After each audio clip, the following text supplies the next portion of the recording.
एक कहता है भाजपा, दूसरा कहता है कांग्रेस, तीसरा कहता है इंडिपेंडेंट, चौथा कहता है कि वोट ही मत डालो। माने मैं मेरे घर की हैसियत के हिसाब से एकता कायम नहीं रख सकता। घर के 4 हिस्से हो गए, ये हर घर में है। एक भाई भाजपा में, दूसरा कांग्रेस में, तीसरा जनता दल में, चौथा सीपीएम में, पांचवा सीपीआई में। जानते हैं अंग्रेजों ने इस देश को कैसे तोड़ा था? साम, दाम, दंड और भेद। तो साम से तोड़ नहीं पाए, दंड से तोड़ नहीं पाए, भेद की नीति बराबर चली और भेद किया समाज के हर स्तर पे, पूरे समाज को बांटा और पूरे समाज को बांट के हिंदुस्तान को तबाह कर दिया। जो भेद की नीति अंग्रेजों ने अपनाई इस देश में, आज का पॉलिटिकल सिस्टम वही भेद की नीति अपना रहा। घर घर में क्राइसिस खड़ी हो रही है कि तुम इस पार्टी में जाओ कि तुम उस पार्टी में जाओ, और हम एक घर की हैसियत से उद्देश्य सबके बराबर हैं, लेकिन लड़ाई लड़ रहे हैं अलग अलग।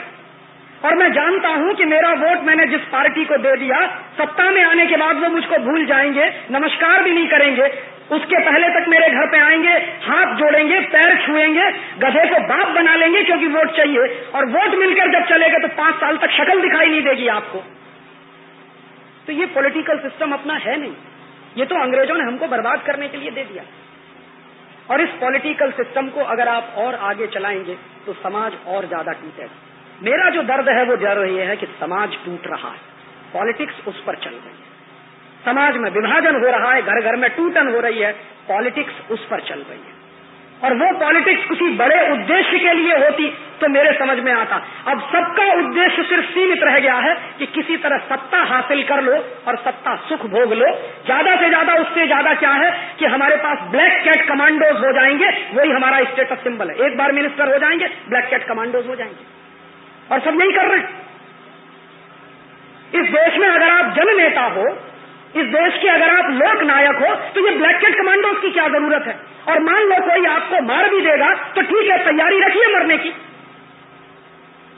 हाँ, क्यों डरते हैं मरने से? और ये तो वो देश है जहां बार बार जन्म की कल्पना है। मुझे तो अगला भी जन्म मिलने वाला है, तो काहे को चिंता कर रहे हैं? मर जाएंगे अगली बार, हो सकता फिर नेता बन के पैदा हो जाएंगे आप। तो मरने की तैयारी है नहीं, और बड़ी बड़ी बातें करेंगे कि हम समाज के जन नेता हैं, लोक नेता हैं। और मैं आपको ये बता सकता हूं कि ये जो ब्लैक कैट कमांडोज की व्यवस्था है, दुनिया की कोई भी ताकत लगा दीजिए, अगर आपको कोई मारने वाला पैदा हो गया तो बच नहीं सकते। अगर बचाने वाला होता तो इंदिरा गांधी का क्या हुआ? बचाने वाले होते थे तो राजीव गांधी का क्या हुआ? कुत्ते की तरह से मारे गए दोनों के दोनों। तो अगर आपको कोई मारने वाला पैदा हो गया है तो छोड़ दीजिए। और फिर हमारे यहाँ तो है, जिसको प्रभु रखता है उसको कौन मार सकता, और जब प्रभु ने तय कर लिया है तो आपको बचा कौन सकता। तो इतनी तैयारी रख के काम करिए। भारतीय संस्कृति में मरने से कभी डर नहीं रहा है किसी को, और ये आज सबसे ज्यादा डरपोक नेता पैदा हो गए, ब्लैक कैट कमांडो लेके आगे पीछे घूमते हैं, साहब बड़ा रौब पड़ता है। माने लाखों करोड़ों रुपया बर्बाद करते हैं। ये पार्लियामेंट्री डेमोक्रेटिक सिस्टम के नतीजे हैं। और दुनिया में मैंने नहीं देखा, सारी दुनिया तो मैंने नहीं देखी, लेकिन कुछ देश तो मैंने देखे, किसी भी देश में एमपीज को घर नहीं दिए जाते रहने के लिए। यहाँ है, महल है उनके पास, किसी देश में नहीं है। ब्रिटेन में नहीं है, फ्रांस में नहीं है, जर्मनी में नहीं है, स्वीडन में नहीं है, अमेरिका में नहीं है। एमपीज को रहने के लिए कोठियां नहीं मिलती सरकार की तरफ, उनको किराए के घर में रहना होता है या अपने घरों में रहना होता है।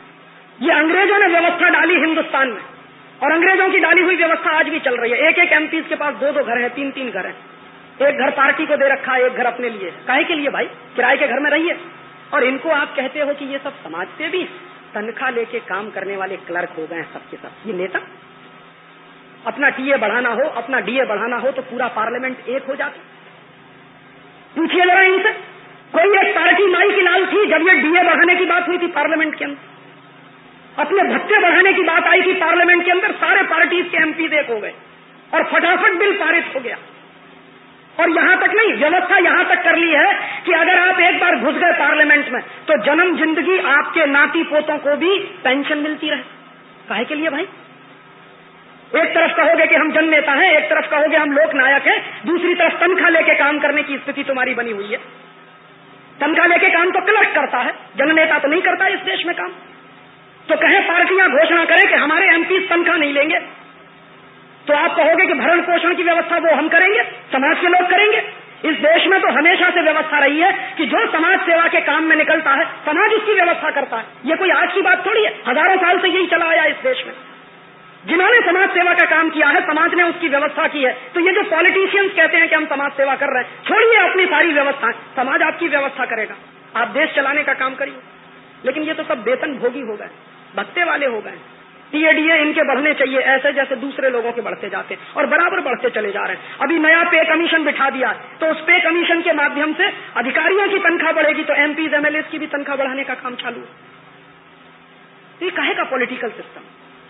इसलिए दोस्त, मैं इस पॉलिटिकल सिस्टम में जाने का माने इस देश से गद्दारी समझता हूं, इसलिए मैं चुनाव नहीं लड़ता। और मैं आपको एक बात और बता दूं कि चुनाव लड़के पार्लियामेंट में जाके कभी क्रांति नहीं हो सकती।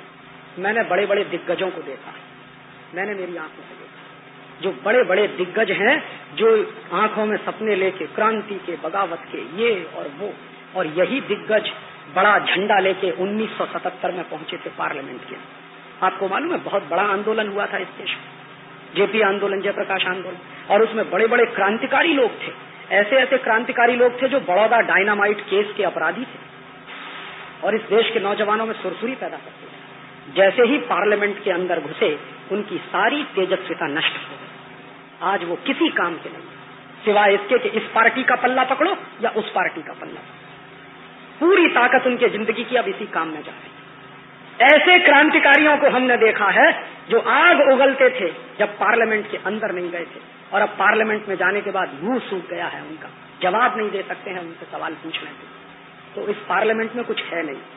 और जेपी की एक बात मुझे बराबर याद रहती है कि ये पार्लियामेंट में बैठे हुए लोग कुत्ते की तरह से सूखी हड्डियां चूस रहे। तो मैं कुत्ते की तरह से सूखी हड्डी चूसने के लिए पार्लियामेंट में नहीं जाना चाहता। और मुझे भरोसा कि इस देश में अगर क्रांति होगी तो पार्लियामेंट के बाहर होगी, पार्लियामेंट के अंदर नहीं होगी। पार्लियामेंट के बाहर क्रांति होगी